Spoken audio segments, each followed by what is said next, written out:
Hi, my name is Pamela Coons, Associate Professor of Medicine in the Division of Oncology at Yale School of Medicine and Yale Cancer Center. I'm excited to announce ASCO's new open access journal, JCO Oncology Advances. As the inaugural editor-in-chief, I hope to support JCO Oncology Advances to become the premier platform to bridge the gap between accessible scientific research and clinical care. Stay tuned for more information, including new article types, at ascopubs.org/JCO Oncology Advances. We look forward to seeing your submissions in spring of 2024.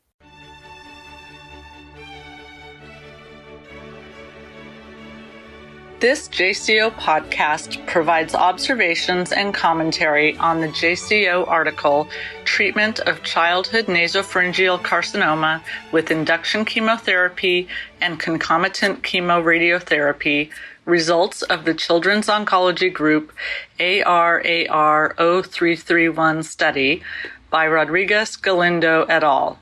My name is Suzanne Walden, and I am the Director of Pediatric Radiation Oncology at Memorial Sloan Kettering in New York City, USA. My oncologic specialty is pediatric radiation oncology.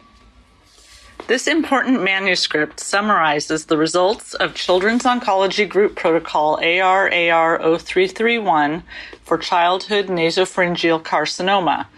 The study enrolled 111 patients, of whom 75% were male and 47% were African American with a median age of 15.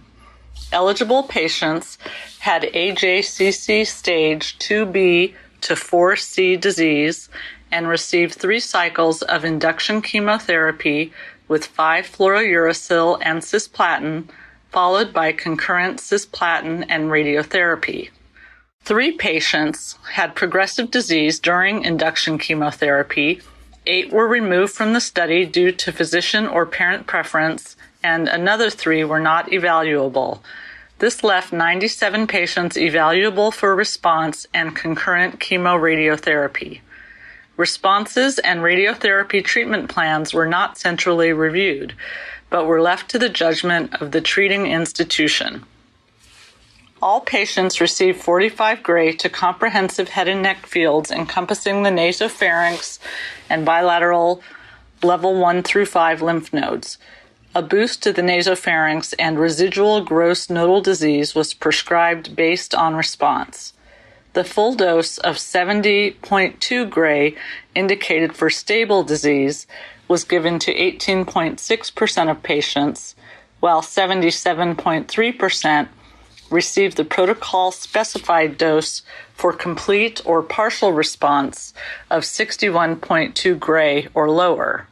Another 4.1% of patients received intermediate non-protocol doses of 63.9 to 66.6 gray.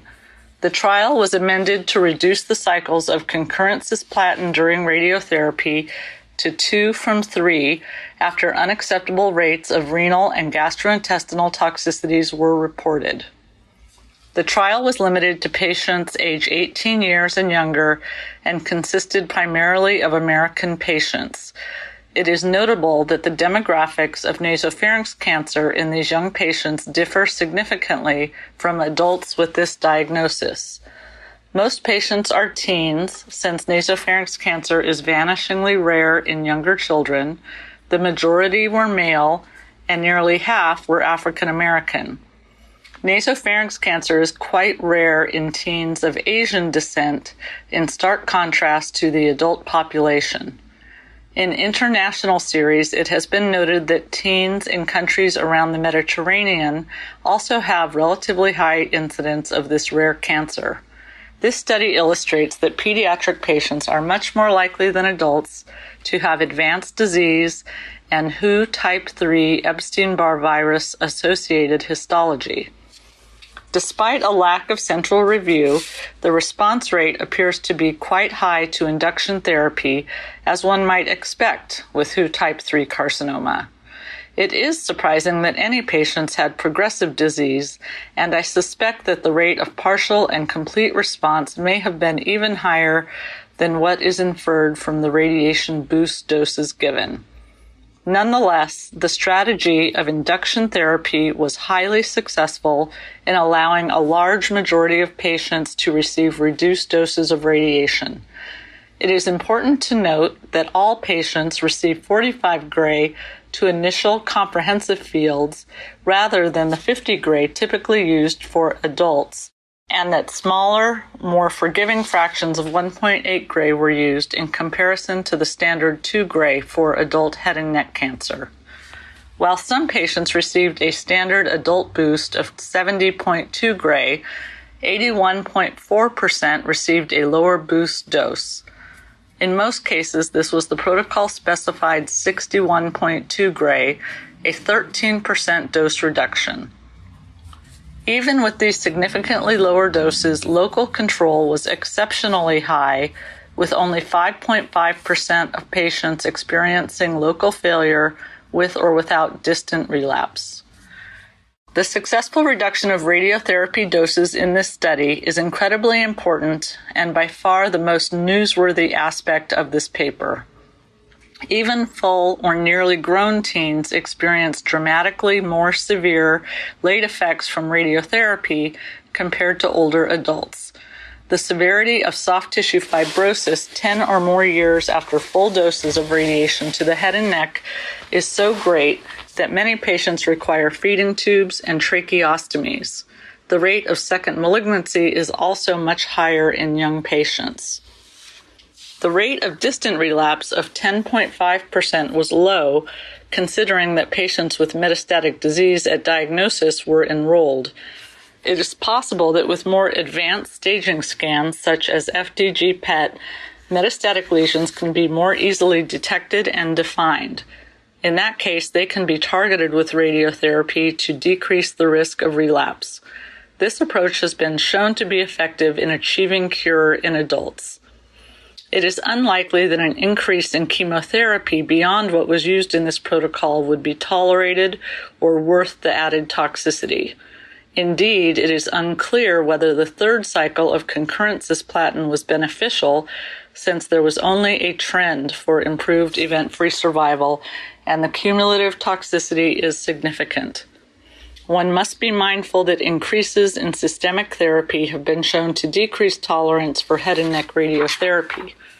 This can be counterproductive to outcome if there are delays, breaks, or failure to complete the course of radiation. This trial was so successful in its ability to decrease radiation exposure in young patients that we should be inspired to go further. My thoughts regarding the next trial would be to use PET scans for staging and response assessment and to push the radiotherapy doses lower.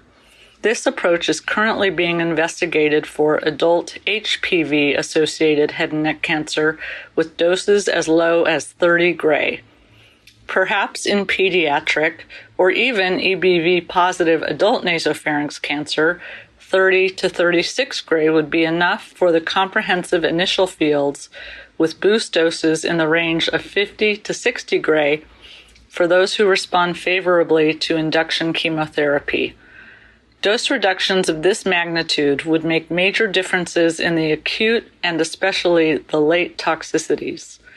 In addition, modern radiation technologies such as proton therapy allow improved avoidance of normal tissue exposure for these young, curable patients.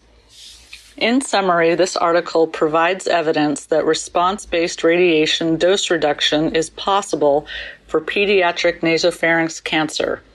Even with numerous limitations, the outstanding results of this trial inspire us to continue moving forward in the direction of reducing radiation exposure for these young patients. Long-term follow-up is also urged to quantify the expected benefits of these therapeutic changes. This concludes this JCO podcast. Thank you for listening. For more original research, editorials, and review articles, please visit us online at jco.org. This production is copyrighted to the American Society of Clinical Oncology. Thank you for listening.